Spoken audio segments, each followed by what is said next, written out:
அது மட்டும் இல்லாம மேஜிக் அண்ட் மேனா பவர் வந்து இவங்களுக்கு ஒரு மிக முக்கியமான வீக்னஸ் அப்படிங்கிறத தெளிவாவே கன்ஃபார்ம் பண்ணியிருக்காங்க. மேஜிக் அண்ட் மேனா பவரை வச்சு இவரை ரொம்ப சுலபமாவே தோக்கடிக்க முடியும். இப்போ உங்களுக்கு நிறைய பேருக்கு சந்தேகம் வரலாம். அப்புறம் ஏன் அல்டிமேட் கெவினை வந்து குவென்னால தோக்கடிக்க முடியல அப்படின்னு சொல்லி உங்களுக்கு ஒரு சந்தேகம் வரலாம். அப்படி மட்டும் வரக்கூடாது. ஏன் அப்படின்னு கேட்டீங்க, அந்த எபிசோட்லேயே தெளிவாக சொல்லியிருப்பாங்க.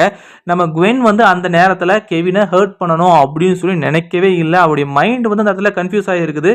அவர் வந்து அந்த பவர்ஸை அதிகமாக கன்சியூம் பண்ணதுனால தான் வில்லன் ஆயிருக்காரு அப்படிங்கிற விஷயம் தெரிஞ்சதுனால அவரை காயப்படுத்துறதுக்கு நம்ம குவென் வந்து முயற்சி பண்ணலை அப்படிங்கிறதான் உண்மை. ஆனால் அதே நேரத்தில் வந்து குவென் வந்து ஆனடைட் ஃபார்முக்கு மாறி நம்ம கெவினோட எனர்ஜியை ஃபுல்லாக அப்சர்வ் பண்ணி அவரை தோக்கடிச்சிருக்க முடியும். ஆனால் அப்படி செய்யறதன் மூலமாக வேற ஏதாவது நடந்துரும், கண்டிப்பாக கெவின் வந்து இறந்து போயிடுவார் அப்படிங்கிற விஷயமும் நம்ம குவென்னுக்கு வந்து தெரிஞ்சிருக்கும். ஏன்னா நம்ம வெர்டோனாவை பார்த்தீங்க அப்படின்னா எனர்ஜியை அப்சர்வ் பண்ணும்போது அந்த லிவிங் திங்ஸ் எல்லாமே சாகிற மாதிரி தான் காட்டியிருப்பாங்க. டோட்டலாக கருகி போகிற மாதிரி தான் காட்டியிருப்பாங்க.